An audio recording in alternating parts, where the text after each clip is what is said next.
حضور انڈیا جو ہے وہ CTBT میں دستخط کرنے سے انکار کر دیا. CTBT کیا ہوتی ہے؟ یہ نیوکلیئر ایک ہی ملک ہے دنیا میں جس نے سر اٹھا کے کہا کہ ہم دستخط نہیں کرتے. انڈیا. انڈیا. تو اب اس کو دیکھتے ہوئے پاکستان نے کہا کہ ہم بھی دستخط نہیں کرتے جب تک ٹھیک ہے. انڈیا جو ہے دستخط نہیں کرتا. تو کیا انڈیا جو ہے وہ نیوکلیئر پاور بن کر دیکھیں انڈیا کے ساتھ جب یہ کہتے ہیں دستخط کرو تو وہ ایک محض اصولاً دنیا کو دکھانے کے لیے برابری دکھانے کی خاطر یہ کر رہے ہیں. انڈیا سے ان کو کوئی خطرہ نہیں. جو نیوکلیئر پرولیفریشن کا خطرہ ہے وہ یہ ہے کہ کوئی ملک طاقت حاصل کر کے ہمارے مفادات کے خلاف اس طاقت کو استعمال نہ کر سکے، اور اس میں اول طور پر اسرائیل کا مفاد اور اس کی حفاظت پیش نظر ہے. اسرائیل ہندوستان سے کبھی کوئی خطرہ نہیں ہوگا، اور ہندوستان سے کبھی کسی مغربی ملک کو خطرہ نہیں ہوگا، خواہ وہ نیوکلیئر پاور بن جائے. چین سے ہو سکتا ہے، اس کے خلاف دیکھیں واقعتاً یہ پریشان ہے. نارتھ کوریا سے ہو سکتا ہے، اس کے خلاف یہ واقعتاً پریشان ہے. مگر ہندوؤں سے اگر خطرہ ہے تو صرف مسلمان ممالک کو ہوگا، خاص طور پہ پاکستان کو. اس لیے یہ ایک کھوکھلی سی بات ہے، اور ظاہر یہ کرتے ہیں کہ انڈیا اتنا طاقتور ہو گیا کہ ہم اس کو دخل نہیں دینا چاہتے، چھیڑنا نہیں چاہتے.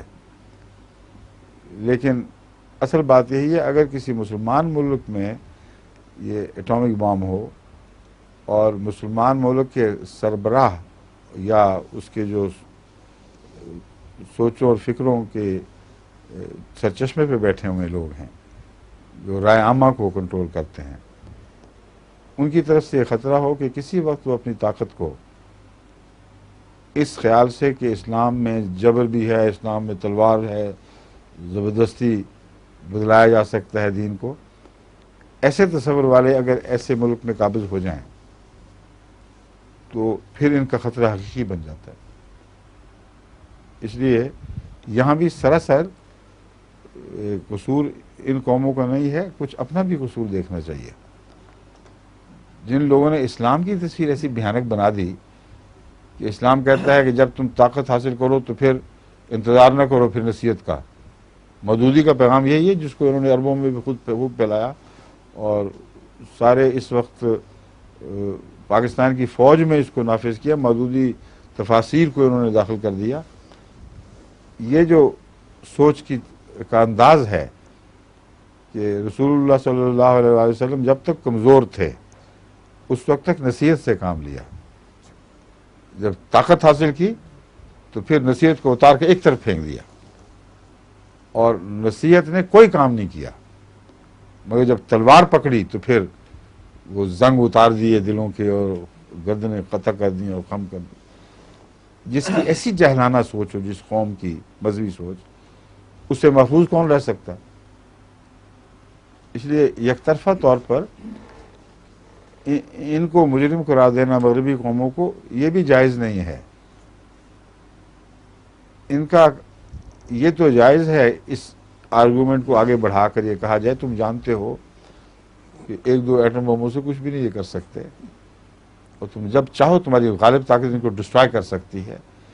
اس لیے چونکہ ان لوگوں کی سوچیں تمہیں پسند نہیں، اس لیے تم ایک قسم کا انتقام لے رہے ہو کہ شروع میں ہی تمہیں تباہ و برباد کر کے رکھ دیں. یہ آپ کہہ سکتے ہیں. مگر جہاں تک اس وہم کا تعلق ہے کہ اگر یہ طاقتور ہو جائیں تو خطرہ ہے کہ ان سوچوں کے ساتھ یہ ہمارے مفادات پر حملہ آور ہوں، اس سے انکار نہیں ہو سکتا. اور اس پروپیگنڈے کی ذمہ داری مسلمان مولویوں پر ہے جو میڈیول سوچ کے مالک ہیں. ان کو پتہ ہی نہیں کہ ان کی طاقت ہے کیا. اگر 1000 ایٹم بم بھی بنا لیں تبھی بھی ان کو ڈسٹرائے کر سکتے ہیں، کیونکہ ایٹم بم جتنے بھی بناتے ہیں ان سے مانگ مانگ کے بناتے ہیں چیزیں. کل پرزے الیکٹرانک سارے ان سے مانگتے ہیں. تو جس قوم کا یہ حال ہو اس کی بے وقوفی کی وجہ سے اس کی یہ امیج تو بن گئی ہے کہ اب ہمارا حق ہے کہ اس بات کی پیشبندی کریں کہ یہ ہمارے لیے کوئی خطرہ نہ بنے.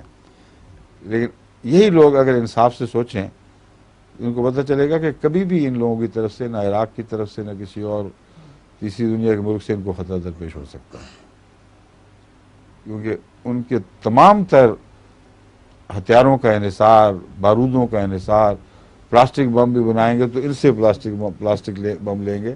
دنیا میں 2 جگہ بنتے ہیں وہ، اور ان پر ان کا پورا کنٹرول ہے. تو سوال یہ ہے کہ اس بات، یہ جانتے ہیں سب کچھ، وہ کہتے ہیں جو اگلا بیوقوفی کرے تو ہم کیوں نہ فائدہ اٹھائیں. پاگلوں سے پاگل ہیں تو پھر پاگل ہی رہیں، کیوں نہ اس کی سزا دیں ان کے پاگل پن کی. سمجھے؟ جی. ملک تو بہت غریب ہے ہندوستان، سارا خرچ جو ہے وہ فوج پہ لگا کے. وہ اگر لڑے گا تو ان کے پیسے سے ہی لڑے گا. یہ ان کے طریقے ہوتے ہیں. یہ جو امریکہ کا امبیسیڈر تھی عراق میں، اس کے متعلق جو کتابیں آئی ہیں انہوں نے ان کے ریکارڈ، تسلیم شدہ بیانات سارے شائع کر دیے ہیں. جب صدر صدام اس سے پوچھتا تھا کہ کیا خیال ہے تو کہتے ہمیں کیا اس سے، تمہارا مسئلہ جو جا کرو. اور اسی دھوکے میں وہ مارا گیا. اس لیے پیش دندی مراد نہیں ہے، ان کو نکالنا چاہتے تھے کہ اچھلے تم ماریں، یہ تھی پالیسی. اور پاکستان کو بھی اس سے ہی پاگل بنا رہے ہیں. یہ جو بیان آتے ہیں نا کہ امریکہ نے کہا کہ بالکل ٹھیک ہے اور ہم تمہارے ساتھ تعلقات رکھیں گے اور ہم تمہاری مدد نہیں روکیں گے، میرے نزدیک تو صرف پاگل بنا رہے ہیں. اور ہندوستان، اصل باتیں ہندوستان کے ساتھ ہوتی ہیں، کیونکہ وہاں یقین ہے ان کو کہ اسلام کی دشمنی میں ہم مشترک ہیں. اندر کھاتے بیٹھتے یہی کرتے ہیں. ہندوستانی لیڈر جب ان سے ملتے ہیں تو کہتے ہیں کہ یہ ایک اور خطرہ اٹھ رہا ہے، ایک اور خطرہ اٹھ رہا ہے. اس مسلمان انڈونیشیا سے لے کر دیکھو کہاں تک پھیلے ہوئے ہیں. اگر یہ بڑھ جائیں گے تو سارے علاقے کو اپنے قبضے میں لے لیں گے، اور جتنی طاقت بڑھے گی اتنا زیادہ مشکل ہوتے چلے جائیں گے. اور ہندوستان کے لیے یہ نہیں کہا جا سکتا جو مرضی کر لے. اس کا جو محدود جغرافیہ ہے اور اس کی سوچوں کا دائرہ خود ایک خاص طرز فکر کے اندر وہ گھیرے ہوئے ہے، جو صرف اپنی بڑائی ہے، اور عیسائی دنیا کے خلاف کوئی سوچ اس میں داخل ہی نہیں ہے. تو جہاں طبی جغرافیہ محدود ہو اور سوچوں کے دائرے میں کوئی ایسا خیال نہ پرپ رہا ہو کہ ہم عیسائی دنیا کو تباہ کریں اور ان پر غلبہ حاصل کریں، بلکہ جب بھی کوئی خیال اٹھے یہ کہ ہندوستان کے اندر مسلمانوں کے بڑھتے ہوئے رسوخ کو مٹانا ہمارا فرض ہے اور اس سے ہمیں خطرہ ہے، اس کو مٹنے نہ دیں، تو پھر جو شکل نکلتی ہے وہ یہ کہ عالمی حیثیت سے مسلمانوں کے خطرے کو محسوس کرتے ہوئے ان کو دبائے رکھنا ان کی پالیسی کا بنیادی جز ہونا چاہیے، جس زاویے سے یہ دیکھ رہے ہیں، اور یہی ہے. اور ہندوستان کے دائرے میں یہی رخ ہے.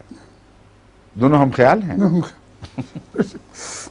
وہی لاجک ہے، وہی سوچ ہے. یہ کیوں ایک دوسرے کے خلاف ہوں گے؟ اس لیے اندر آ کے یہ بتاتے ہیں کہ ہم تو دوست، ہم جانتے ہیں ہم ایکسٹریمسٹ ستھرا نہیں ہیں، یہ تو ان لوگوں کو ذرا قابو کر کے سنبھال کے رکھنے کے لیے باتیں ہیں. اور وہ فوراً مان جاتے ہیں. پھر یہ جواز کتابیں جو میں نے ان کی پڑھی ہیں ان سے پتہ چلتا ہے کہ یہ اندر کھاتے یہ باتیں ہو رہی ہوتی ہیں.